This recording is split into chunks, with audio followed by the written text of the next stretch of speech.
Audio Jungle.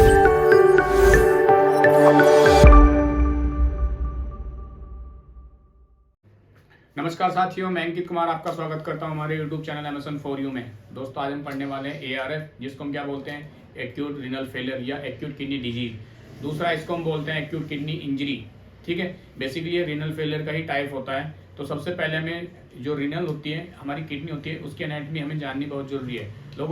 लोगों के पास दो किडनी होती हैं, सभी के पास दो किडनी होती हैं जो काम करती हैं, फिल्ट्रेशन का काम करती हैं, रेगुलेशन का काम करती हैं, जो बॉडी का पीएच होता है उसको मेंटेन करके रखती है, उसको रेगुलेट करती है। दोस्तों उसके दूसरे डिफरेंट फंक्शन ये होते हैं कि जो कंसंट्रेशन होती है कैल्शियम की, सोडियम की और पोटेशियम की, उसको मेंटेन करके रखती है। साथ में जो पेशेंट का रेगुलेशन होता है उसको भी मेंटेन करती है। उसका जो मेन फंक्शन होता है, वो जो वेस्ट प्रोडक्ट होता है बॉडी का, उसको रिमूव करती है। ठीक है दोस्तों, तो सबसे पहले हम पढ़ने वाले हैं रीनल फेलियर, देन उसके बाद हम पढ़ेंगे साथियों एक्यूट रीनल फेलियर। तो रीनल फेलियर का मतलब क्या होता है?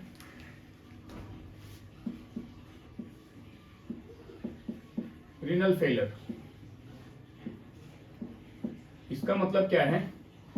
मतलब किडनी के जो नॉर्मल फंक्शन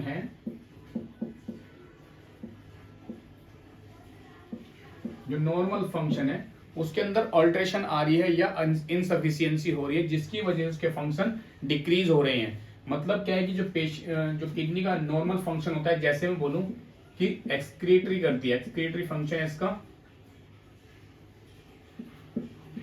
एक्सक्रीट आउट करती है ये वेस्ट प्रोडक्ट को। दूसरा रेगुलेशन का काम करती है,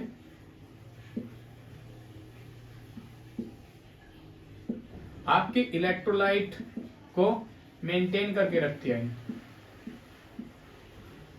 इलेक्ट्रोलाइट्स को बैलेंस करके रखती है। ठीक है, साथ में ये क्या करती है दोस्तों, जो हमारी बॉडी का पीएच होता है उसको भी रेगुलेट करती है। तो पीएच रेगुलेशन में भी क्या करती है, हेल्प करती है। ठीक है, तो इसके कुछ मेन फंक्शन है। अब इन्हीं नॉर्मल फंक्शन में क्या होता है, अगर पेशेंट की किडनी के अंदर कोई इन्फेक्शन हो जाए या किसी कंडीशन की वजह से, अदर कंडीशन की वजह से उसमें कोई ऑल्ट्रेशन आ जाए, तो ये जो फंक्शन होते हैं ये फंक्शन भी क्या हो जाएंगे, ऑल्टर हो जाएंगे या फिर डिक्रीज हो जाएंगे। क्या हो जाएंगे?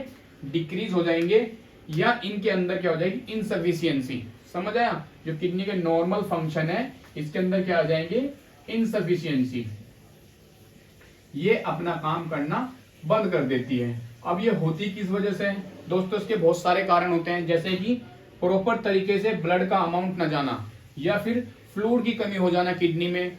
दूसरा डिहाइड्रेशन की वजह से हो जाना, या फिर हम बोल सकते हैं कि पेशेंट में क्या है कि प्रॉपर के जो पेशेंट का जो नॉर्मल फिल्ट्रेशन रेट है उसमें कोई कमी हो जाना। फिल्ट्रेशन जैसे कि पेशेंट की जो हमारी किडनी होती है उसकी फंक्शनल यूनिट क्या है, नेफ्रॉन, और उस नेफ्रॉन के अंदर कोई फिजियोलॉजिकल चेंजेस आ जाना या पैथोलॉजिकल चेंजेस आ जाना। जैसे हमारे ग्लोमेरुलाइज कैप्सूल होते हैं, जो ग्लोमेरुलाई होती है, या बोमन कैप्सूल जो होता है, उसके अंदर कोई पैथोलॉजिकल चेंजेस आ जाए या कोई कंडीशन हो जाए कुछ डिजीज की वजह से, हाइपरटेंशन की वजह से या फिर डायबिटीज की वजह से, तो पेशेंट की जो किडनी होती है वो काम करना धीरे धीरे बंद कर देती है। एक कारण ये होता है। तो ये बेसिकली जो भी डिफरेंट कारण जो एटियोलॉजिकल फैक्टर होते हैं वो हम आगे पढ़ेंगे। ठीक है, तो इसमें जो हम इसके टाइप्स की बात करते हैं, इसके जो टाइप्स होते हैं दोस्तों, इसके दो टाइप्स बेसिकली होते हैं रीनल फेलियर के। एक होता है एक्यूट रीनल फेलियर, एआरएफ जिसको हम बोलते हैं। इसी को हम दोस्तों बोलते हैं एक्यूट किडनी इंजरी। ठीक है, क्या बोलते हैं? Acute kidney injury. दूसरा इसको हम बोलते हैं एकेआई या फिर एआरएफ। ठीक है, दूसरी अगर हम बात करें उसको हम बोलते हैं एकेडी, एक्यूट किडनी डिजीज। अगर हम इसके दूसरे टाइप की बात करें तो वो होता है सीआरएफ, दूसरा होता है क्रोनिक किडनी डिजीज, तीसरा होता है क्रोनिक किडनी इंजरी, सीकेआई। तो ये आप डिफरेंट हॉस्पिटल्स में देखेंगे, डिफरेंट डॉक्टर इसको अलग अलग टर्म्स में यूज करते हैं, अलग अलग नाम इसको के नाम से जानते हैं। दूसरा, जब आप किडनी की जब जांच कराते हैं, अल्ट्रासाउंड कराते हैं या कोई एमआरआई सीटी स्कैन कराते हैं, तो उसमें जब भी किडनी के इंप्रेशन लास्ट की लाइन में जो लिखा होता है किडनी इंप्रेशन, उसमें सीकेडी डायग्नोस हो जाता है या फिर एकेआई डायग्नोस हो जाता है या एआरएफ सीआरएफ के नाम से डायग्नोस हो जाता है। दोस्तों उसमें कंफ्यूज होने वाली कोई बात नहीं है। उसमें सिर्फ हमें क्या करना है कि हमें ये चीज देखनी है कि जो टर्म्स हम यूज करते हैं, जो हम बुक्स में पढ़ते हैं, वही टर्म्स में क्या करना है, हमें रिलेट करना है। क्योंकि बात एक ही चीज की हो रही है, अगर सी से रिलेटेड हो रहा है मतलब क्या है, क्रोनिक आ रहा है, तो उसमें बात हमें कंफ्यूज नहीं होना है, चाहे वो के हो या फिर रिनल हो, के फॉर किडनी, या फिर क्या है कि उसकी इंजरी हो। ठीक है। दूसरा, अगर एआरएफ डायग्नोस हुआ है तो उसमें एआरएफ भी हो सकता है, एकेआई भी हो सकता है और एकेडी।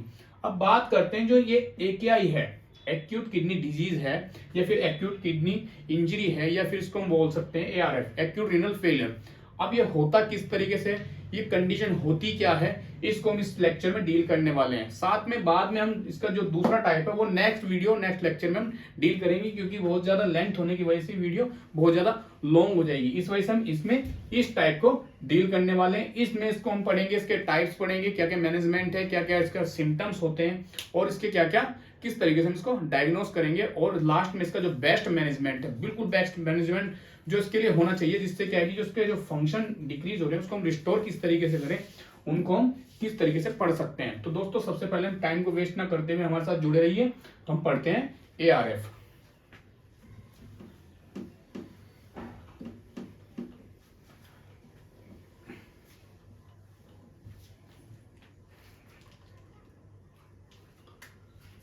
हम पढ़ रहे हैं एआरएफ, जिसको हम क्या बोल रहे हैं, एकेआई। ठीक है साथियों, दूसरा नाम क्या है इसका, एकेआई,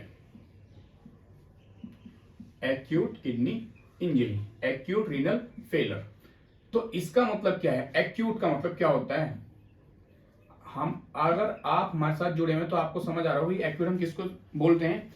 जैसे ही सडन अचानक से किडनी में कोई चेंजेस हुए और चेंजेस होने की वजह से उसमें फ्लूइड की डेफिशिएंसी हो गई या ब्लड की डेफिशिएंसी हो गई, तो उस कंडीशन में क्या होगा, जो किडनी का फंक्शन होता है वो धीरे धीरे लॉस होने लगता है। तो हम इसमें लिख सकते हैं sudden rapid loss of function, sudden rapid loss of function. ठीक है। अब क्या हो रहा है, मतलब क्या है, sudden rapid loss of function within, मतलब विदिन 24 आवर्स। अगर 24 घंटे में पेशेंट क्या है कि हॉस्पिटलाइज हुआ है और उस कंडीशन में पेशेंट को आपको इन्फॉर्मेशन मिलती है कि पेशेंट की हमें डायलिसिस करनी पड़ेगी, और डायलिसिस किस वजह से करनी पड़ेगी कि पेशेंट के जो ब्लड में वेस्ट मटेरियल का एक्यूमुलेशन होना स्टार्ट हो गया है, उस कंडीशन में क्या है पेशेंट की डायलिसिस करनी पड़ेगी। फिर आप तुरंत क्या कहते हैं, घबरा जाते हैं कि भाई इसमें डायलिसिस की कहां से बात आ गई, हमने तो पेशेंट को किसी और कंडीशन से एडमिट किया था और पेशेंट की कंडीशन कुछ और हो गई है। ठीक है। तो ये डिपेंड करता है कि पेशेंट की सीवियरिटी के ऊपर, कि पेशेंट को आपने मान लो कि अगर पेशेंट को हार्ट की रिलेटेड कोई प्रॉब्लम है, पेशेंट को हार्ट फेलियर की कंडीशन है, तो हार्ट फेलियर क्यों रिलेट कर रहा है किडनी से, वो इसलिए रिलेट कर रहा है क्योंकि ब्लड चाहिए किडनी को, और वही ब्लड कहां से आता है, हमारे ब्लड हार्ट से। क्योंकि अगर हार्ट प्रॉपर तरीके से ब्लड को पंप नहीं कर पाएगा तो हमारी बॉडी को नहीं मिलेगा, और बॉडी को नहीं मिलेगा तो किडनी उसको फिल्टर नहीं कर पाएगी, और किडनी को चाहिए कुछ ना कुछ फिल्टर करने के लिए, जो भी फ्लूइड आएगा उसको किडनी फिल्टर करती है। अब फ्लूइड की कमी की वजह, फ्लूइड की कमी होने की वजह से जो किडनी है वो क्या हो रही है, उसके फंक्शन डिक्रीज हो रहे हैं। ठीक है। इसके अंदर क्या हो रहा है, जब इसके फंक्शन लॉस हो रहे हैं तो इसका जो वेस्ट मटेरियल होगा, हमारी बॉडी का जो वेस्ट मटेरियल होगा वो रिमूव नहीं हो पाएगा। ठीक है।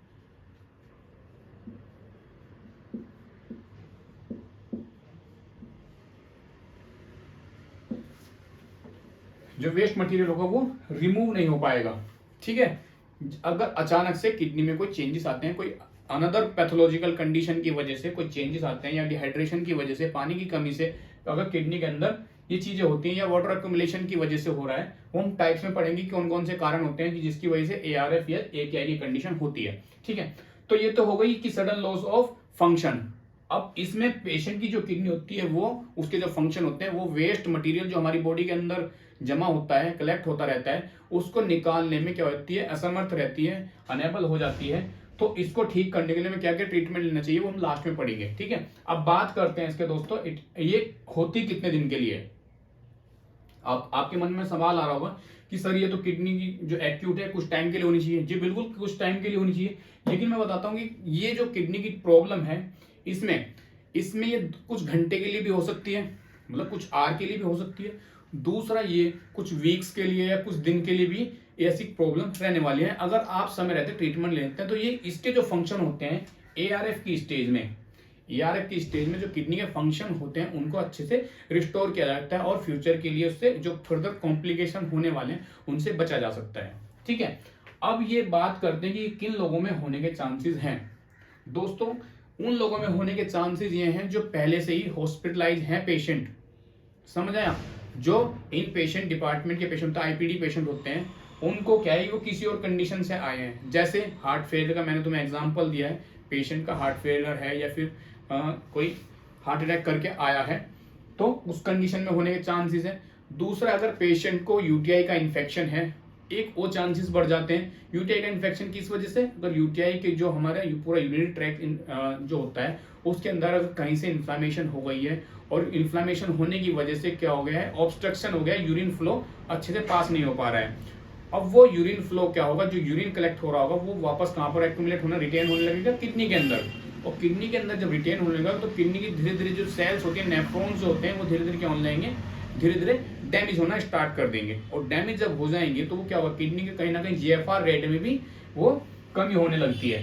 तो दोस्तों ये होता है हॉस्पिटल पेशेंट के लिए। दूसरा ये पेशेंट ओपीडी वाले पेशेंट जो होते हैं उनको वो अपनी जांच कराते हैं कि सर मुझे को प्रॉब्लम हो रही है, सही से यूरिन पास नहीं हो रहा है और मेरे हाथों पैरों में स्वेलिंग हो रही है, पेशेंट के हैंड एंड फिट में स्वेलिंग हो रही है। तो डॉक्टर क्या करता है कि डॉक्टर को डायग्नोस करने के लिए भेजता है। डॉक्टर क्या करेगा, डॉक्टर आपको बोलेगा आप एक अल्ट्रासाउंड करवा लीजिए और ये ब्लड की जांच करवा लीजिए, जिसमें बोला जाता है कि आपको जो हमारे किडनी फंक्शन टेस्ट होते हैं केएफटी और सीबीसी करवा लीजिए। तो उसमें देखता है कि डॉक्टर किडनी फंक्शन टेस्ट में पेशेंट का क्रिएटिनिन लेवल बढ़ा हुआ है, साथ में पेशेंट का जो यूरिया नाइट्रोजन है वो भी बढ़ा हुआ है, जिसको हम बर्न भी बोलते हैं। उसके लिए पर्टिकुलर हम एजोटेमिया का वर्ड यूज करते हैं, ठीक है। दूसरा जब आप पेशेंट का अल्ट्रासाउंड चेक करते हैं तो कहीं ना कहीं पेशेंट की जो प्रॉब्लम है हो सकती है वो यूरिन ट्रैक से रिलेटेड हो। अगर उसमें हो सकता है उसमें कोई स्टोन आकर के फंस गई है, तो स्टोन फंसने की वजह से क्या हो सकता है, जो यूरिन का पास होना निकलना जो स्टार्ट रहता है वो ब्लॉक हो सकता है, यूरिन का जो पाथवे है वो ब्लॉक हो सकता है। और उस ब्लॉक होने की वजह से यूरिन पास नहीं हो पाएगा, वापस किडनी के अंदर रिटेन होता रहेगा, जिसकी वजह से किडनी का जो फंक्शन है वो खराब हो जाते हैं और जो वेस्ट प्रोडक्ट होता है, वेस्ट मटेरियल जो होता है वो ब्लड के अंदर मिक्स होना स्टार्ट हो जाता है। तो ये कंडीशन हमें देखने को मिलती है। अब बात करते हैं साथियों इसके कारण की। इटियोलॉजिकल फैक्टर जिसको हम बोलते हैं, हम 3 पार्ट में डिवाइड करेंगे, ठीक है। इसको हम 3 क्लासिफिकेशन के अकॉर्डिंग डिवाइड करेंगे। सबसे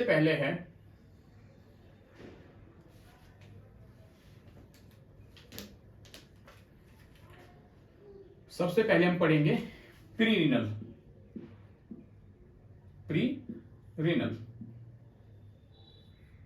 दूसरा इंटर्नसिक या जिसको हम बोलते हैं इंट्रारिनल।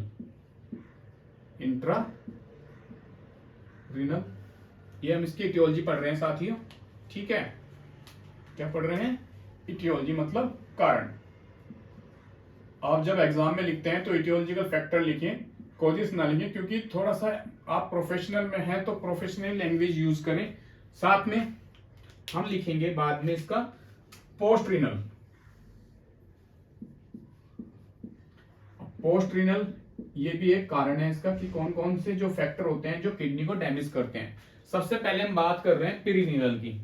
तो पेरिनिनल के अंदर सबसे पहले आता है साथियों, जो अगर इसमें पेरिनिनल के अंदर किडनी तो बिल्कुल सही है, किडनी का जो फंक्शन है वो नॉर्मल हो रखे हैं, पर किसी ना किसी ऑब्स्ट्रक्शन की वजह से किडनी में या किसी फ्लो के ना होने की वजह से किडनी में प्रॉब्लम आ रही है। जैसे लो ब्लड लेवल, ये पेरिनिनल के अंदर पढ़ेंगे, low blood level.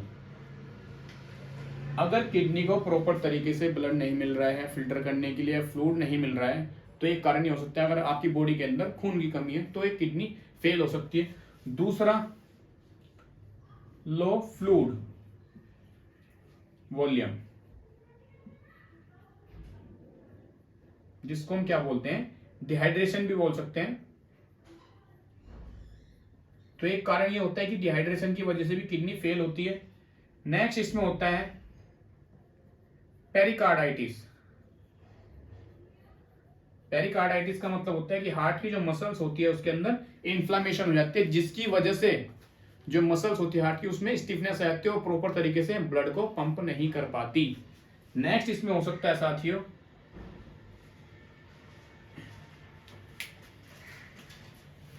Hypotension. Hypotension और हाइपरटेंशन। नेक्स्ट इसमें होने वाला है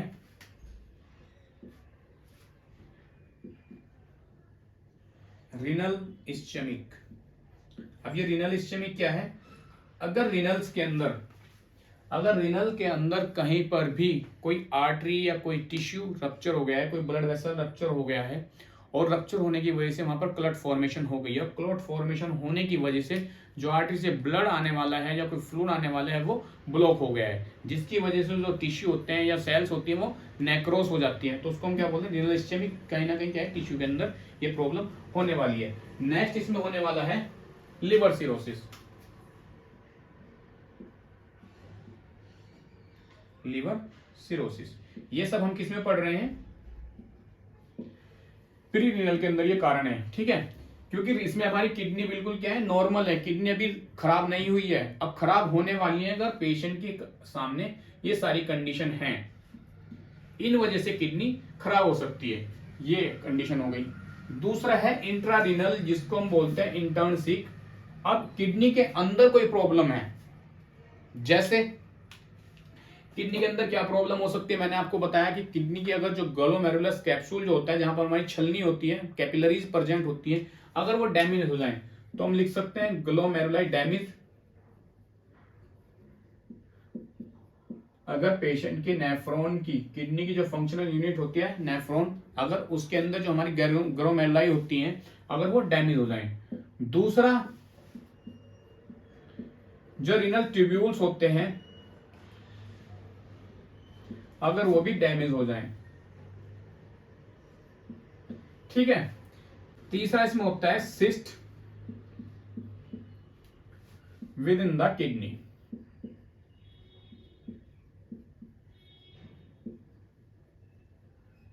ठीक है, और लास्ट है इसके अंदर ट्यूबुलर नेक्रोसिस।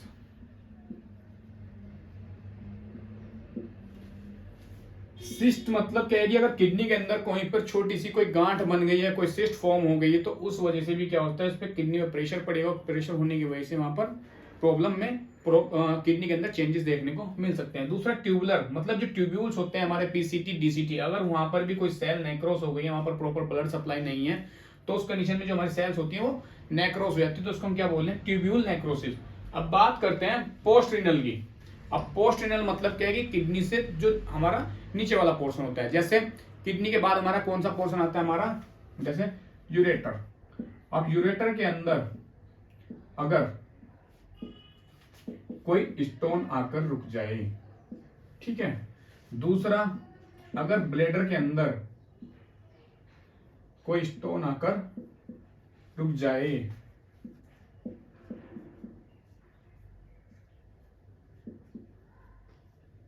समझ आया?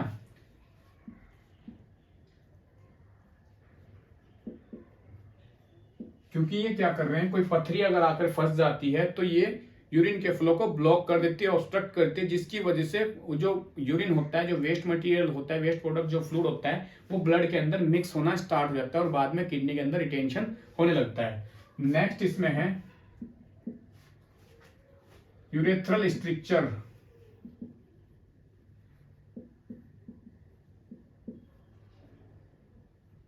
ठीक है, और लास्ट इसके अंदर है साथियों यूटीआई। अगर ये कारण बन रहे हैं पेशेंट को, तो यहां से इन्फेक्शन कहां पर जाने वाला है, मेन हमारी किडनी में, जिसको हम क्या बोलते हैं, असेंडिंग बैक्टीरियल इन्फेक्शन की वजह से यूटीआई होता है, और यूटीआई की वजह से आगे जो फर्दर कॉम्प्लिकेशन है वो चीजें बनती चली जाती हैं। ठीक है, जैसे सिस्टाइटिस होगी, यूरेथ्राइटिस की प्रॉब्लम, या कि जो ब्लेडर ट्रॉमा की इंजरी हो सकती है, उस कंडीशन में ये चीजें पोस्टीरियर के केसेस में हमें देखने को मिल सकता है एआरएफ। ठीक है, तो ये क्या थे दोस्तों, इसको हमने क्लासिफिकेशन वाइज क्या किया है, इसको हमने कैटेगराइज किया है, इसके कारणों को कि इन कारणों से एआरएफ की प्रॉब्लम आपको देखने को मिल सकती है। ये सिम्टम्स जो ये हिस्ट्री है, ये जो कारण है, या पेशेंट से हिस्ट्री कलेक्शन में भी साझा कर सकते हैं, उनसे पूछ सकते हैं कि उनको ये कंडीशन तो नहीं है, यूरेटर स्टोन फॉर्मेशन, उनकी कोई पथरी की शिकायत तो नहीं है। अगर पथरी की शिकायत है, स्टोन की शिकायत है, तो ये आपको किसमें रिवील हो जाएगी, अल्ट्रासाउंड की जांच में। अल्ट्रासाउंड में आप ये सब चीजें रिवील्स कर सकते हैं। ठीक है, नेक्स्ट हम बात करने वाले हैं इसके स्टेजेस की, किस किस स्टेजेस में हम पेशेंट की जो फंक्शन है, जो उसका फिल्ट्रेशन रेट है, किस किस तरीके से किडनी डैमेज होती है, और लास्ट एंड स्टेज पे क्या कॉम्प्लिकेशन पेशेंट की किडनी में हमें देखने को मिल सकते हैं। तो आइए देखते हैं।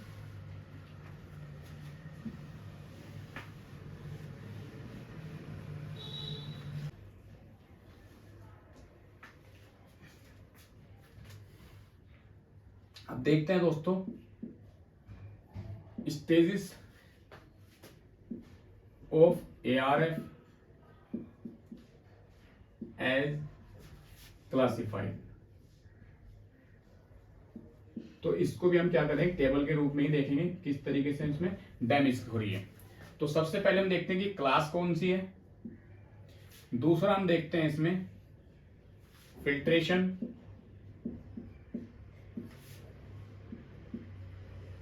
और लास्ट में हम देखेंगे यूरिन आउटपुट, यूरिन आउटपुट। तो सबसे मैं पहले आपको बता दूं कि जब भी हम स्टेज को क्लासिफाई करते हैं कि हमें स्टेज, हमारी जो किडनी है वो किस तरीके से डैमेज हो रही है, तो उसको हम क्लासिफाई करते हैं राइफल से। ये एक निमोनी है राइफल। ठीक है, राइफल। तो आर माने होता है रिस्क। ठीक है, ध्यान से देखिएगा, 2 मिनट बस। Rifle, risk, R for risk. दूसरा आ रहा है आई, तो आई को हम क्लासिफाई करते हैं इंजरी से। ठीक है, दूसरा आ रहा है एफ, तो इसमें हम देखते हैं पेशेंट का फिल्टरेशन।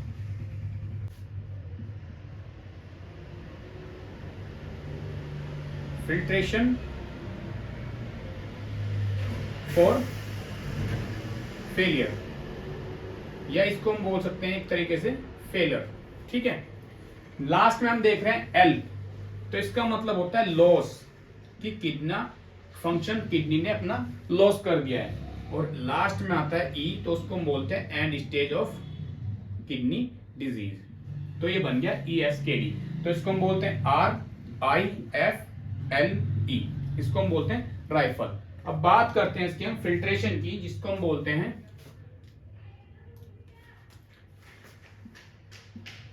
GFR criteria. ठीक है, तो रिस्क है मतलब क्या है कि जिनको होने के चांसेस हैं या जिनको होने का खतरा है। अब जिसका GFR रेट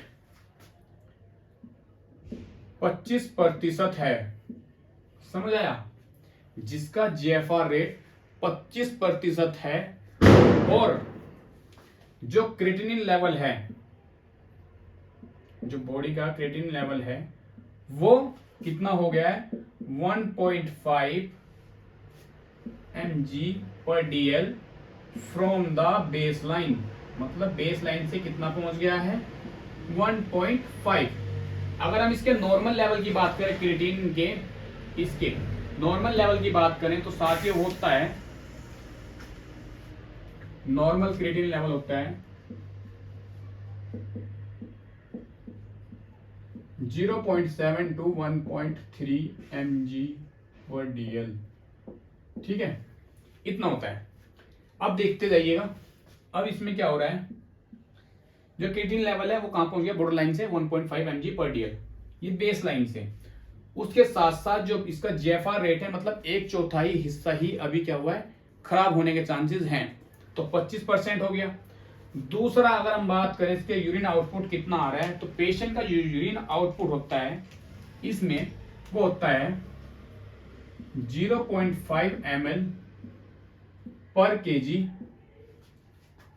पर आवर, और इसको मॉनिटर कितने टाइम के लिए करते हैं, फॉर 6 घंटे। मतलब 6 घंटे के तक हमें क्या करना है, ये हमें वैल्यू जो है ये हमें मेंटेन करके रखनी है या हमें मॉनिटर करके रखना है। इस अगर पेशेंट को किसी को रिस्क है तो ये चीजें होने वाली हैं उसके साथ। उसका क्रिएटिनिन लेवल कितना जाएगा, 1.5, साथ में उसका जो क्रिएटिन जो जीएफआर रेट है 25% तक जाएगा। दूसरा जो यूरिन आउटपुट है 0.5 ml या फिर आपको 1 घंटे में देखने को मिल सकता है, और ये हमें कितने टाइम के लिए मॉनिटर करना है, 6 घंटे तक। अब बात करते हैं इंजरी की, कि पेशेंट को भी इंजरी हो गई है, ठीक है, पेशेंट को इंजरी हो गई है, तो इसमें हमें क्या देखना है, जो पेशेंट का जीएफआर रेट है वो और बढ़ जाएगा। तो कितना चला जाएगा साथियों, 50%। कितना चला जाएगा, 50%, ठीक है। और अगर हम वही बात करें क्रिएटिनिन लेवल की, तो इसमें क्रिएटिनिन लेवल पहुंच जाएगा 2 mg पर डे। अब क्रिएटिनिन लेवल कितना चला जाएगा, 2 mg तक। और वहीं पर जो हम यूरिन आउटपुट की बात कर रहे हैं तो ये होने वाला है 0.5 ml पर केजी पर आवर, और ये हमें देखना है फॉर 12 आवर के लिए, ठीक है। कितने घंटे के लिए देखना है हमें, ये 12 घंटे के लिए, ठीक है। तो ये क्राइटेरिया किसके लिए हो गया, ये इंजरी हो गई है। अब बात करते हैं फेलर की, जिसको हम क्या बोले, फिल्ट्रेशन फॉर फेलर। अब ये जो होने वाला है, अब इसमें जो जीएफआर रेट है, ग्लोमेरुलस फिल्ट्रेशन रेट है, ये होने वाला है 75%। 75% ये जीएफआर रेट पहुंचने वाला है, और इसमें क्रिएटिनिन का लेवल और बढ़ने वाला है। तो वो कितना होएगा, क्रिएटिनिन पहुंच जाएगा इसके अंदर 3 mg पर डीएल, ठीक है, 3 mg पर डीएल। अब हम बात करते हैं वहां पर, इसमें आपको देखने को मिल सकता है 0.3 ml पर केजी पर आवर, और ये हमें मॉनिटर करना है 24 घंटे तक। तो फर्स्ट 24 घंटे में आपको ये देखने को मिलेगा 0.3 ml पर केजी पर आवर के हिसाब से। अब बात करते हैं कि किडनी का फंक्शन प्रॉपर तरीके से लॉस हो चुका है, तो इसमें जीएफआर रेट 100% हो जाएगा कि प्रॉपर वो फिल्टर नहीं कर रही है। क्रिएटिनिन लेवल भी 3 से ऊपर चला जाएगा, 5 से 6 तक पहुंच जाएगा। और जो इसमें यूरिन आउटपुट है वो हो जाएगा एनूरिया, मतलब यूरिन पास बिल्कुल नहीं होगा, पेशेंट को ड्रॉप करके आ सकता है या ड्रॉप करके बिल्कुल भी नहीं आ सकता है। तो इसमें जो पेशेंट का यूरिन आउटपुट है वो क्या हो जाएगा, बिल्कुल एब्सेंट हो जाएगा। और लास्ट में कंडीशन बन जाती है ईएसकेडी। ईएसकेडी का मतलब होता है and stage of kidney disease. तो ये स्टेज थी, इस तरीके से हम इसको क्लासिफाइड करते हैं कि किस किस कौन कौन सी स्टेज में पेशेंट की किडनी खराब होती है। समझ आया साथियों, तो नोट कर लीजिएगा, आपके लिए बहुत ज्यादा बेनिफिशियल होने वाली है। अब बात करते हैं साइन एंड सिम्टम्स की।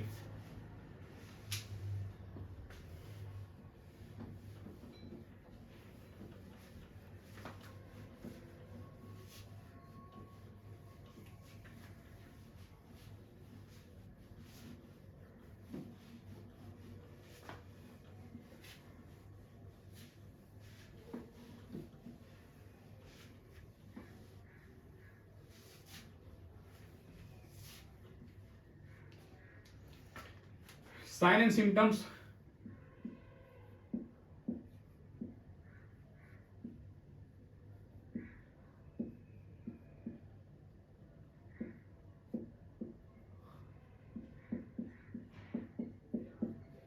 Sign and symptoms.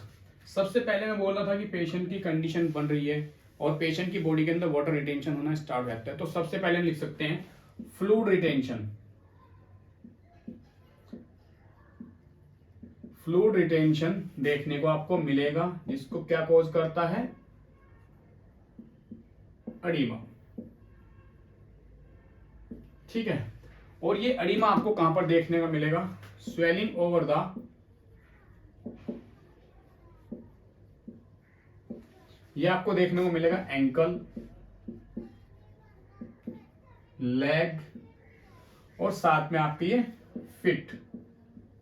समटाइम आपको ये फेस पे भी देखने को मिल सकता है। ठीक है, स्वेलिंग इस तरह की आपको देखने को मिल सकती है। दूसरा पेशेंट को ओलिगा यूरिया की प्रॉब्लम रहने वाली है। दूसरा पेशेंट को एनूरिया। ठीक है, लास्ट में पेशेंट, इसके बाद पेशेंट का जो स्टूल है वो कभी कभी आपको ब्लडी दिखाई दे सकता है। मतलब जो फीसिस पास करता है पेशेंट, उसमें आपको ब्लड नजर आ सकता है। तो लिख सकते हैं इसमें ब्लडी स्टूल। जो इसका स्टूल है उसमें आपको ब्लड देखने को मिल सकता है। ठीक है, साथ में आपका पेशेंट का क्या देखने को मिलेगा, पेशेंट की स्किन क्या हो जाएगी और म्यूकस मेम्ब्रेन ड्राई। अभी ड्राई किस वजह से हो रही है, ड्यू टू डिहाइड्रेशन।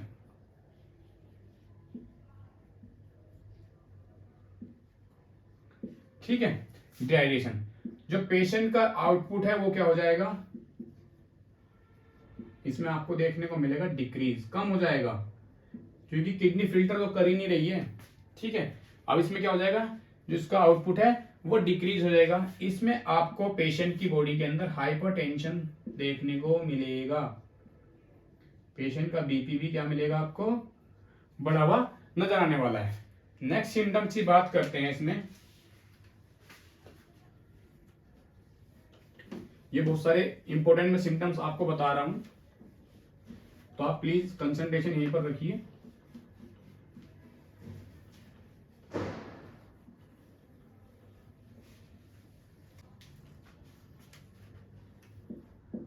तो उसमें पेशेंट का जो मेंटल स्टेटस है, नेक्स्ट सिम्टम्स वो क्या मिलेगा, ऑल्टर मिलेगा। ठीक है, साथ में पेशेंट का जो नर्वस सिस्टम है उसमें भी चेंजेस देखने को मिल सकते हैं, जिसकी वजह से मेंटल स्टेटस भी ऑल्टर हो जाएगा। और पेशेंट को रहने वाला है हेडेक। पेशेंट के माउथ से फॉल स्मेल या ऑर्डर स्मेल देखने को मिल सकती है, तो हम लिख सकते हैं order smell from the mouth.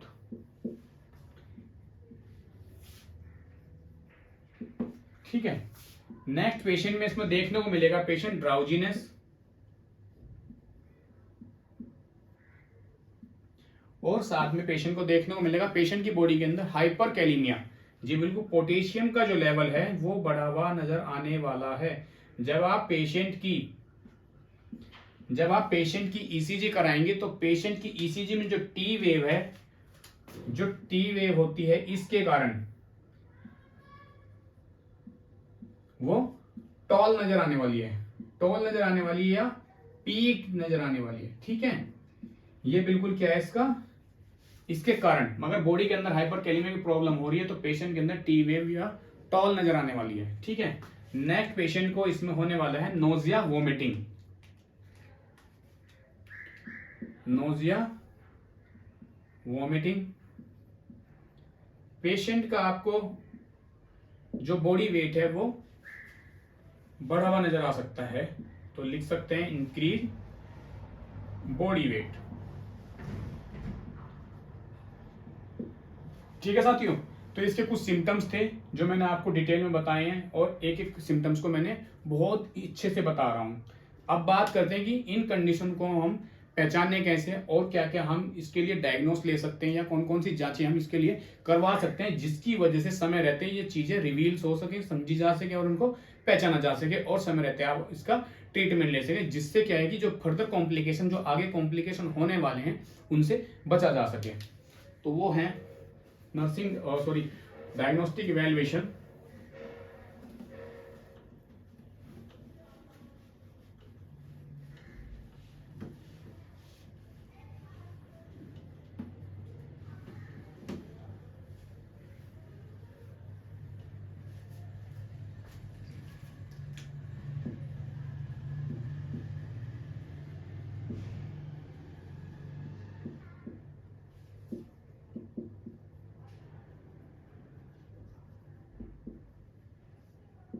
Diagnostic evaluation.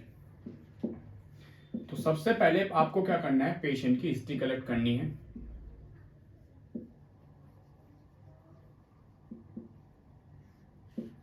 दूसरा आपको क्या करना है, पेशेंट की हिस्ट्री कलेक्ट कर ली, देन आपको क्या करना है, फिजिकल एग्जामिनेशन।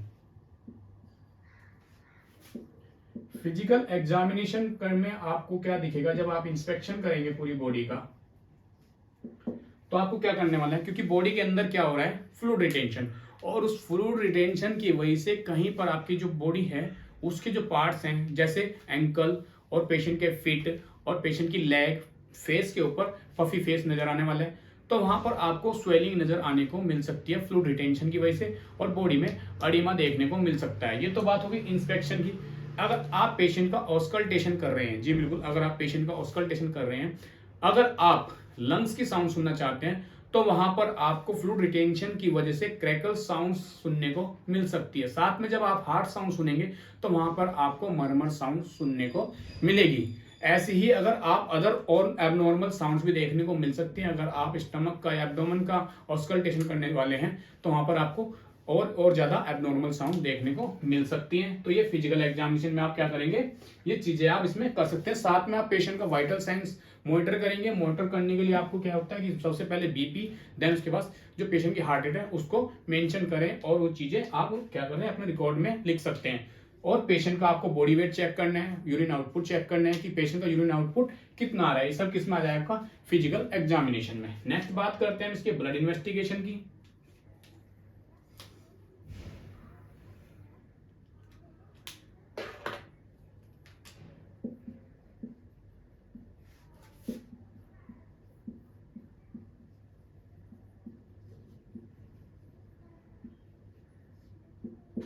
ब्लड इन्वेस्टिगेशन में मेनली आपको करना क्या है, मैं बता रहा हूं कि पेशेंट के जब हमने स्टेज पढ़ रहे थे उसके अंदर क्या बार बार बढ़ रहा था, क्रिएटिनिन लेवल।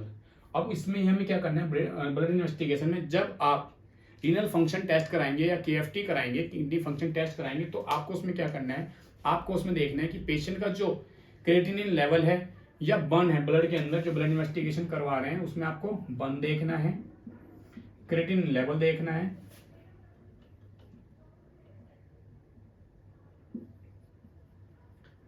क्रिएटिनिन लेवल देखना है। साथ में आप अदर इलेक्ट्रोलाइट्स देख सकते हैं, जैसे सोडियम और पोटेशियम। ठीक है, सोडियम पोटेशियम आप देखेंगे, और साथ में देखेंगे आप कैल्शियम लेवल। ठीक है, कैल्शियम, ये आप क्या करेंगे, इन चीजों को आप नोट करेंगे। और साथ में पेशेंट का आप ग्लूकोज लेवल भी चेक करेंगे। जी बिल्कुल, कहीं ना कहीं ये भी रिलेट कर रहा है बॉडी से। ठीक है, क्योंकि एक डायबिटीज भी कारण होता है किडनी फेलियर का, तो आपको ग्लूकोज लेवल भी चेक करना होता है, तो इलेक्ट्रोलाइट्स के अंदर आ जाएगा। अगर बॉडी के अंदर कहीं इन्फेक्शन हो रहा है तो आप WBC काउंट भी चेक करवा सकते हैं। बाद में आप इसके बाद करने वाले हैं अल्ट्रासाउंड, पेशेंट का अल्ट्रासाउंड।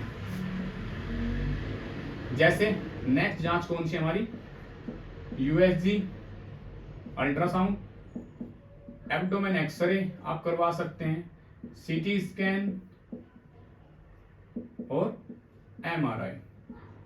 ठीक है, ये चीजें रिवील्स करती हैं कि बॉडी के अंदर कोई स्टोन फॉर्मेशन तो नहीं है। अगर स्टोन फॉर्मेशन है यूरिनरी ट्रैक्ट के अंदर तो कहां पर है और वो किस तरीके से फंसी हुई है, तो ये चीजें रिवील्स कर सकते हैं। दूसरा आप देख सकते हैं किडनी के अंदर कोई सिस्ट तो नहीं फॉर्म हो रखी है, या कोई ट्यूमर तो फॉर्म नहीं हो रखा है, या कोई इन्फ्लेमेशन अदर इन्फेक्शन तो नहीं है, तो ये चीजें आपसे इनसे रिवील्स कर सकते हैं। बाद में हम बात करते हैं पेशेंट की मैनेजमेंट की, कि भाई मैनेजमेंट भी तो होना चाहिए। जब आपने इतनी चीजें पढ़ ली हैं, इतनी चीजें सर ने हमें पढ़ा दी, तो सर अब मैनेज भी बताइए।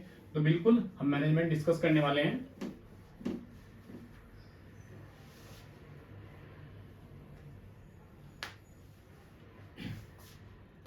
तो सबसे पहले मैनेजमेंट के लिए मैं आपको बता दूं,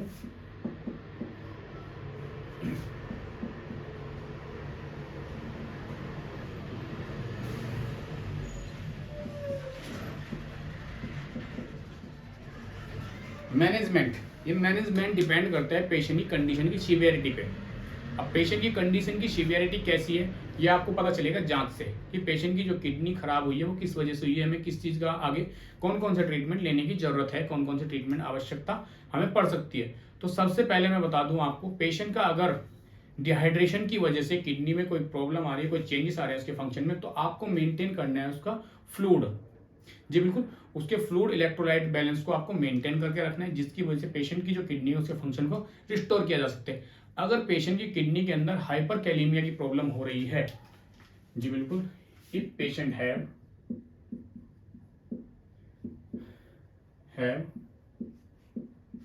हाइपर कैलीमिया,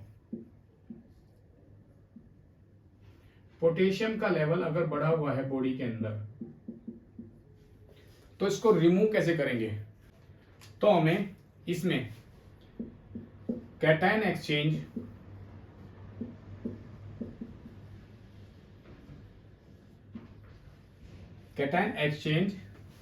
रेजिन्स की जरूरत पड़ती है। ठीक है, अब ये कैटायन एक्सचेंज रेजिन होते कौन से हैं? ये होते हैं सोडियम पॉलीस्टाइरीन,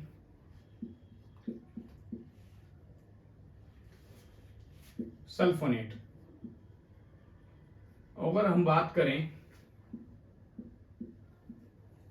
ये मेडिकेशन का दूसरा नाम क्या है, तो उसका नाम होता है कैक्सिलेट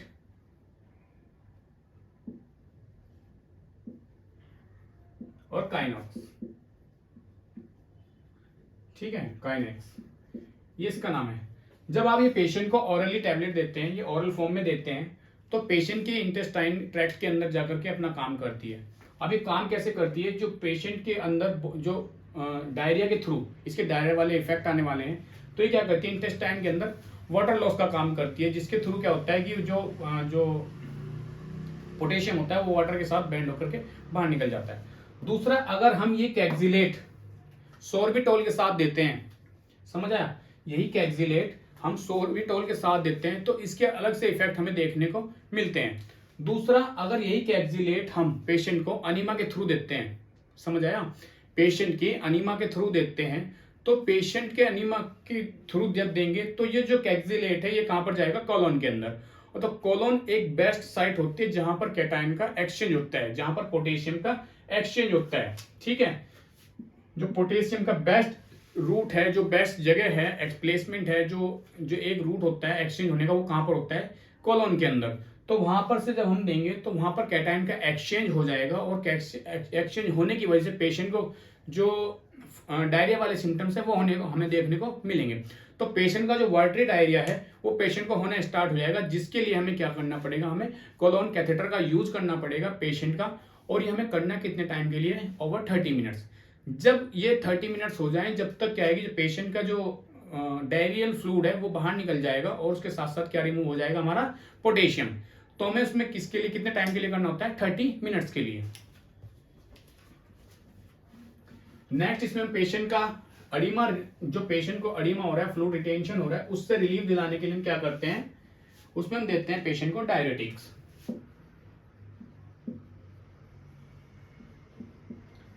अब डायरेटिक कौन से हैं दोस्तों? लेसिक्स और मैनिटोल। ठीक है, लेसिक्स और मेंटोल। ये क्या करते हैं? ये बॉडी के अंदर जो एक्स्ट्रा फ्लूइड होता है और फ्लूइड होता है उसको रिमूव करता है, जिससे क्या हो रहा है? पेशेंट की बॉडी के अंदर एडिमा में देखने को मिल रहा था। साथ में हम पेशेंट को देंगे एंटीबायोटिक। अगर बॉडी के अंदर आपको मिल रहा है कि बॉडी के अंदर कोई इन्फेक्शन हो गया है, तो उसमें जो होती है वो होती है अमाइनोग्लाइकोसाइड्स। जी बिल्कुल, अमाइनोग्लाइकोसाइड्स की हम मेडिकेशन इसमें देने वाले हैं, जो एंटीबायोटिक्स होती हैं, ब्रॉड स्पेक्ट्रम एंटीबायोटिक होती है, तो ग्लाइकोसाइड्स। ठीक है, ये आपने मेडिकेशन पेशेंट को देनी है। दूसरा, इसमें हम क्या देंगे? दूसरा, इसमें पेशेंट का करते हैं डायलिसिस। अगर आपकी बॉडी के अगर हो रहा है पेशेंट को, या आपने पूरे मैनेजमेंट, ये मेडिकल मैनेजमेंट, फार्माकोलॉजिकल मैनेजमेंट आपने दिया है पेशेंट को, मेडिसिन दिए हैं, उसके बावजूद भी पेशेंट में कोई सिम्टम्स रिड्यूस नहीं हो रहे हैं और इनका कोई इफेक्ट नहीं जा रहा है, तो आप बाद में क्या प्लान करेंगे? डायलिसिस। ठीक है, डायलिसिस में हम क्या करेंगे?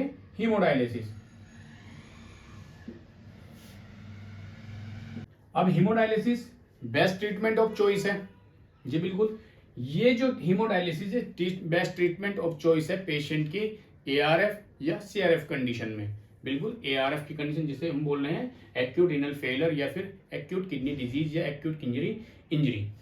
तो इसमें क्या होता है, जो बॉडी के अंदर वेस्ट मटेरियल या वेस्ट प्रोडक्ट बॉडी के अंदर हमें देखने को मिल रहा है, जो ब्लड के अंदर मिक्स हो रहा है, जिसको हम क्या बोले हैं ब्लड यूरिया नाइट्रोजन, जो वेस्ट प्रोडक्ट है ब्लड में मिक्स हो रहा है, तो इसको रिमूव करने के लिए हम क्या करते हैं हीमोडायलिसिस। ठीक है दोस्तों, कभी कभी क्या होता है कि जो पेशेंट की हीमोडायलिसिस होती है वो सिंगल एक बार के करने से ही पेशेंट की जो किडनी फंक्शन होते हैं वो रिस्टोर हो जाते हैं। कि भाई पेशेंट डर जाते हैं कि नहीं हम डायलिसिस नहीं करवा सकते हैं, कि लेकिन यार बॉडी के अंदर क्रिएटिनिन का लेवल भी तो बढ़ रहा है, वेस्ट प्रोडक्ट भी तो बढ़ रहे हैं, अगर वो नहीं हम रिमूव कर पाए तो क्या फायदा फिर ऐसे उसका, कि पेशेंट नहीं बचेगा। तो फिर आपको क्या करना होता है कि नहीं हमें बार बार डायलिसिस की जरूरत पड़ेगी, ऐसा नहीं है, बिल्कुल भी एक मिथ है कि हमें बार बार पेशेंट को डायलिसिस करने की जरूरत पड़ती है। एक डायलिसिस से पेशेंट के जो फंक्शन होते हैं किडनी फंक्शन वो रिस्टोर हो जाते हैं। अगर हम बात करें थेरेप्यूटिक डाइट की, तो पेशेंट के तो हमें क्या देना है, लो साल्ट डाइट देनी है। जी बिल्कुल, लो साल्ट, और इसको हमने लो प्रोटीन डाइट देनी है। समझ आया, लो प्रोटीन डाइट देनी है, और साथ में पेशेंट का हमें क्या करना है, लो पोटेशियम रिच डाइट देनी है। ठीक है, अब ये पोटेशियम होता किसके अंदर है दोस्तों, ये पोटेशियम होता है सबसे ज्यादा ये बनाना के अंदर, स्पाइनच, और ये होता है टोमेटो और पोटैटो के अंदर।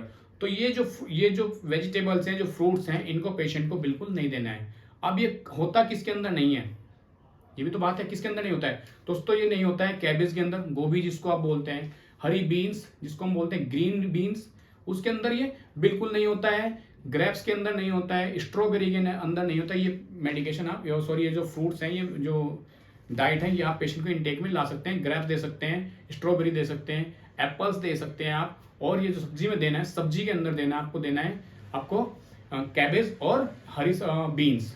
समझ आया, तो ये आप जो हमारी डाइट्स है ये आप पेशेंट को दे सकते हैं। दूसरा नर्सिंग मैनेजमेंट की हम बात करें तो नर्सिंग मैनेजमेंट में सबसे पहले आपको क्या करना है कि आप MCQs आता है कि आपके पास क्या ARF या CRF का पेशेंट है, तो आपकी क्या प्रायोरिटी बनती है कि पेशेंट को आपको क्या ऑब्जर्व करना है। तो सबसे पहले आपको ऑब्जर्व करना है कि पेशेंट का जो यूरिन आउटपुट है उसको अच्छे से क्या करें, आप मॉनिटर करें और रिकॉर्ड करें। समझ आया। दूसरा, आप पेशेंट का जो बॉडी वेट है उसको भी अच्छे से क्या करें, मॉनिटर करें, और पेशेंट का अच्छे से क्या करें, जो उसका फ्लूइड इनटेक है वो अच्छे से देख सकें। आपका जितना आप इनपुट दे रहे हैं उतना ही आपको आउटपुट मेंटेन करके रखना है। समझ आया। दूसरा, आप पेशेंट के वाइटल साइन चेक करें और पेशेंट का इलेक्ट्रोलाइट भी चेक करें। अगर आपको इलेक्ट्रोलाइट में कोई वेरिएशन देखने को मिलते हैं तो आप डॉक्टर को तुरंत इन्फॉर्म करें। समझ आया। और साथ में आपको पेशेंट को एजुकेट करना है प्रॉपर कंडीशन के लिए, प्रॉपर जो कंडीशन है उसको अच्छे से बताएं। आप कोई इन्वेजिव प्रोसीजर करने जा रहे हैं तो प्रॉपर अपनी क्या करें, आप हैंड हाइजीन करें और अपनी पर्सनल हाइजीन को मेंटेन करें, और एजुकेट करें पेशेंट को, जो उसकी पेरिनियल एरिया है उसको अच्छे से क्या करें, वो मेंटेन करके रखे और उसकी हाइजीन को अच्छे से मेंटेन करके रखे। दोस्तों, क्रॉस इन्फेक्शन से बचने के लिए आपको बहुत सारी चीजें PPE किट का यूज करना होता है, और साथ में आपको अच्छे से अपने हैंड रब करें और प्रॉपर हैंड टेक्निक का यूज करें। हैंड वॉशिंग टेक्निक जो होती है उसका प्रॉपर तरीके से यूज करें। दोस्तों, आशा करता हूँ, उम्मीद करता हूँ आपको ये जो लेक्चर है, ये बहुत अच्छी वीडियो मैंने आपके लिए बनाई है, बहुत अच्छा लेक्चर शूट किया है, तो आपके लिए बहुत ज़्यादा बेनिफिशियल हो ऐसी कामना करता हूँ। और आपके एग्जाम पॉइंट ऑफ व्यू से इसमें बहुत बारीकी से क्वेश्चन के आंसर मैंने दिए हैं। जैसे मैंने बताया था कि हाइपरकैलेमिया में कि जो हमें देखने को मिलता है, MCQs बार बार पूछा जाता है कि उसमें टी टॉल या फिर पीक वेव हमें देखने को मिलती है। तो इस तरह के MCQs अगर आप वीडियो ढंग से देखेंगे तो आपको इन MCQs के जो आंसर हैं इसी वीडियो में मिल जाएंगे। थैंक यू दोस्तों।